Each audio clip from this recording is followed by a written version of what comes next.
Movie की शुरुआत में हम एक शॉपिंग मॉल को देखते हैं जहां पर हर कोई क्रिसमस की चीजों को लेने के लिए आपस में लड़ रहा होता है क्योंकि क्रिसमस आने में बस 3 दिन ही बाकी थे। यहीं पर हम एक कपल को देखते हैं जिनका नाम टॉम और सैरा होता है। यहीं पर हम इनके छोटे बेटे मैक्स को देखते हैं जो कि एक लड़के से लड़ रहा होता है क्योंकि उस लड़के ने सेंटा के बारे में कुछ गलत बोला था। यहीं पर हम मैक्स की बड़ी बहन बेथ को देखते हैं जो ये सब अपने फोन में रिकॉर्ड कर रही होती है। इसके बाद ये सभी अपने घर आ जाते हैं जहाँ पर हम मैक्स की ग्रैंड मदर ओमी को देखते हैं। मैक्स सेंटा पर बिलीव करता है इसलिए वो इस क्रिसमस सेंटा के लिए एक लेटर लिखता है। वहीं पर हम सैरा को देखते हैं जो क्रिसमस की तैयारियां कर रही होती है। उसी टाइम सैरा की बहन लिंडा अपने हस्बैंड हावर्ड और अपने बच्चों जिनका नाम हावी, जॉर्डन और स्टीवी होता है उनके साथ सैरा के घर क्रिसमस मनाने आती है। वो अपने साथ आंट डॉर्थी को भी लाती है। उन्हें देखकर सैरा लिंडा पर काफी गुस्सा करती है क्योंकि वो आंट डॉर्थी को बिल्कुल पसंद नहीं करती थी। अब रात में ये सभी डिनर करने के लिए बैठते हैं जहाँ आंट डॉर्थी सैरा के खाने की बुराई कर रही होती है तो सैरा वहाँ से गुस्सा होकर किचन में चली जाती है। वहीं दूसरी तरफ स्टीवी मैक्स के उस लेटर को चुराकर पढ़ने लगती है जिसे मैक्स ने सेंटा के लिए लिखा था। ये देखकर मैक्स काफी गुस्सा हो जाता है और मैक्स और स्टीवी आपस में लड़ने लगते हैं। तब टॉम और हावर्ड उन्हें छुड़ाते हैं। अब मैक्स सबसे कहता है कि वो बस यही चाहता था कि इस बार का क्रिसमस अच्छे से हो, पर वो अब क्रिसमस से नफरत करता है और उन सबसे भी। इतना कहकर मैक्स अपने रूम में चला जाता है और उस लेटर को फाड़कर अपनी विंडो से बाहर फेंक देता है। तभी अचानक से वहाँ का मौसम चेंज हो जाता है और वहाँ पर एक बर्फीला तूफान आ जाता है। तूफान की वजह से वहाँ की लाइट चली जाती है और लाइट जाने से घर में सभी काफी परेशान हो जाते हैं। तभी मैक्स अपने घर के बाहर एक स्नोमैन को देखता है तो वो अपने पेरेंट्स को उसके बारे में बताता है। अब टॉम और सारा भी स्नोमैन को देखकर काफी शॉक्ड होते हैं क्योंकि उन्होंने उसे नहीं बनाया था। इधर इनके घर में एक पार्सल आता है। तब लिंडा उसे लेने जाती है। तभी उसे गेट के पास एक बहुत बड़ा बैग दिखता है। तब वो उसे एक क्रिसमस गिफ्ट समझकर घर के अंदर ले आते हैं। अब बेथ का बॉयफ्रेंड डेरेक उसकी कॉल रिसीव नहीं कर रहा था इसलिए बेथ अपने पेरेंट्स से डेरेक के घर जाने की परमिशन मांगती है। तब वो उसे परमिशन दे देते हैं पर सारा उसे 1 घंटे के अंदर घर वापस आने को कहती है। इसके बाद बेथ डेरेक के घर के लिए निकल जाती है।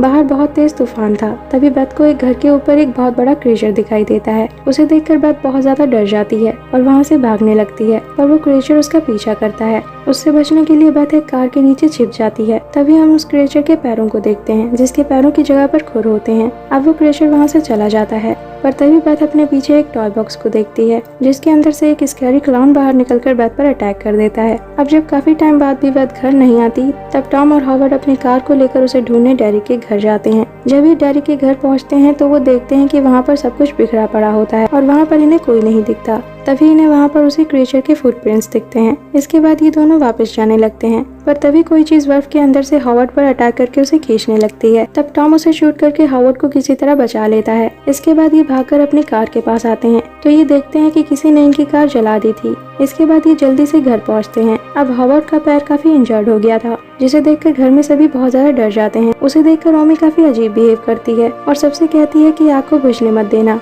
अब सभी डिसाइड करते हैं कि रात में सबको बारी बारी से जाकर पहरा देना होगा। तब हावर्ड पहले पहरा देने को कहता है जिसके बाद ये सभी सो जाते हैं और अब हावर्ड की भी आंख लग जाती है और चिमनी की आग भी बुझ जाती है। तभी उसके अंदर से एक हुक बाहर निकलता है जिस पर एक ब्रेड कुकी लटक रहा होता है। तभी हावी की आंख खुलती है और वो उस ब्रेड कुकी को देखकर उसे खाने लगता है पर तभी वो ब्रेड कुकी जिंदा हो जाता है और उसी हुक से हावी को बांधकर चिमनी के अंदर खींचने लगता है। हावी की चीख सुनकर सभी जग जाते हैं और अब सारा हावी के पैर को पकड़ लेती है। तभी हर कोई हावी को बचाने की कोशिश करने लगता है। इसी बीच सैरा के सामने वही ब्रेड कुकी आता है। उसे देखकर सैरा काफी डर जाती है और हावी के पैर को छोड़ देती है और वो ब्रेड कुकी हावी को खींचकर अपने साथ ले जाता है। अब घर में सभी बहुत ज्यादा डर जाते हैं क्योंकि वो समझ गए थे कि कोई है जो उन्हें मारना चाहता है। तब ओमी सबसे कहती है कि वो जानती है कि ये सब कौन कर रहा है। वो सबको बताती है कि जब वो छोटी थी तब वो भी सेंटा पर बिलीव करती थी और क्रिसमस को काफी पसंद करती थी पर उसके आसपास के लोग इन सब में बिलीव नहीं करते थे और उनमें ओमी के पेरेंट्स भी शामिल थे। इसलिए एक दिन उसने गुस्से में एक विश मांगी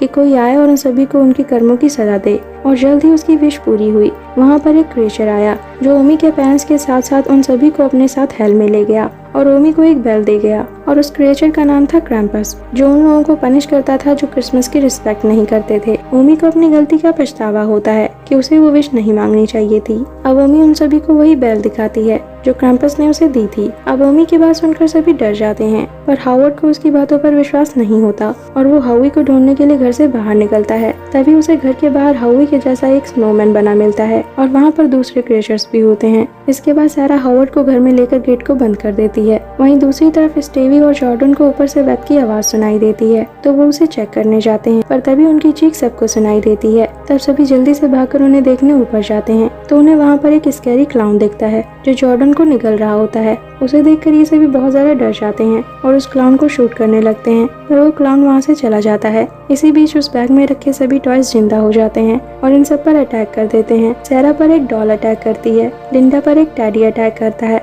और टॉम पर एक टॉय रोबो अटैक करता है। वहीं दूसरी तरफ हावर्ड पर वही ब्रैड कुकी अटैक करते हैं। इधर लिंडा किसी तरह खुद को उस टैडी से बचा लेती है। इसके बाद वो दूसरे टॉयज पर भी अटैक करती है और अपनी बेटी स्टीवी को बचा लेती है। वहीं हावर्ड भी उन ब्रैड कुकीज को शूट करके उन्हें खत्म कर देता है। इसके बाद सैरा, टॉम और लिंडा वापस नीचे आ जाते हैं। अब वो स्कैरी क्लाउन इन सब के सामने आ जाता है और उसके साथ वो टैडी बियर और डॉल भी थे। अब वो डॉल हावर्ड पर अटैक कर देती है, पर ये सभी किसी तरह हावर्ड को बचा लेते हैं। अब आंट डॉर्थी उस डॉल को शूट कर देती हैं और साथ ही उस टैडी बियर को भी मार देती हैं। अब वो उस क्लाउन को शूट करने ही वाली होती हैं, तभी वहाँ पर बहुत सारे एल्फ्स आ जाते हैं और आंट डॉर्थी और हावर्ड को अपने साथ ले जाते हैं। तभी इन सबको क्रैम्पस की आवाज सुनाई देती है। तब ये सभी घर से बाहर भागने लगते हैं, पर ओमी सबको बचाने के लिए खुद वहीं रुक जाती है। अब क्रैम्पस ओमी के सामने आता है और हम पहली बार क्रैम्पस के चेहरे को देखते हैं, जो काफी डरावना होता है। अब क्रैम्पस उसके सामने अपने बैग को खोलता है, जिसके अंदर से कुछ क्रीपी टॉयज निकलकर ओमी पर अटैक कर देते हैं। वहीं दूसरी तरफ ये सभी बर्फीले तूफान में आगे बढ़ रहे होते हैं।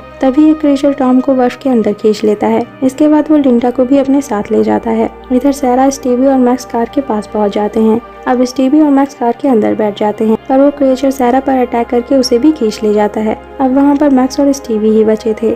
अब मैक्स कार को स्टार्ट करने की कोशिश करता है, पर तभी वहाँ एक एल्ब आकर स्टीवी को अपने साथ ले जाता है। अब मैक्स स्टीवी को बचाने के लिए उसके पीछे जाता है, पर तभी उसके सामने क्रैम्पस आ जाता है और उसे वही लेटर देता है जिसे मैक्स ने गुस्से में फाड़ कर फेंका था। उस लेटर के साथ वो उसे वही बेल देता है। अब मैक्स को अपनी गलती का एहसास होता है और वो क्रैम्पस के पीछे जाता है और उसकी दी हुई बेल को उसके सामने फेंक देता है और तभी वहाँ की जमीन फट जाती है और वहाँ पर एक लावा निकलता है। अब मैक्स क्रैम्पस से अपनी गलती की माफी मांगता है और स्टीवी को छोड़ने को कहता है, पर वो एल्फ्स स्टीवी को उस लावा के अंदर फेंक देते हैं। इसके बाद क्रैम्पस मैक्स को भी उस लावा के अंदर फेंक देता है। अब यहीं पर सीन शिफ्ट होता है और हम मैक्स को उसके बेड पर देखते हैं। अब मैक्स को समझ आ जाता है कि वो एक डरावना सपना देख रहा था। इसके बाद वो अपने रूम से बाहर आता है, जहाँ पर वो अपने सभी फैमिली मेंबर्स को एक साथ बैठे हुए देखता है, जो काफी खुश होते हैं और क्रिसमस को सेलिब्रेट कर रहे होते हैं। इसके बाद सभी अपने अपने गिफ्ट्स खोलते हैं। अब मैक्स भी अपने गिफ्ट को खोलता है, तो उसे उसके अंदर वही क्रैम्पस बेल मिलती है। उसे देखने के बाद वहाँ पर बैठे सभी लोगों के चेहरे बदल जाते हैं। इसके बाद हम मैक्स की पूरी फैमिली को एक स्नोबॉल के अंदर देखते हैं,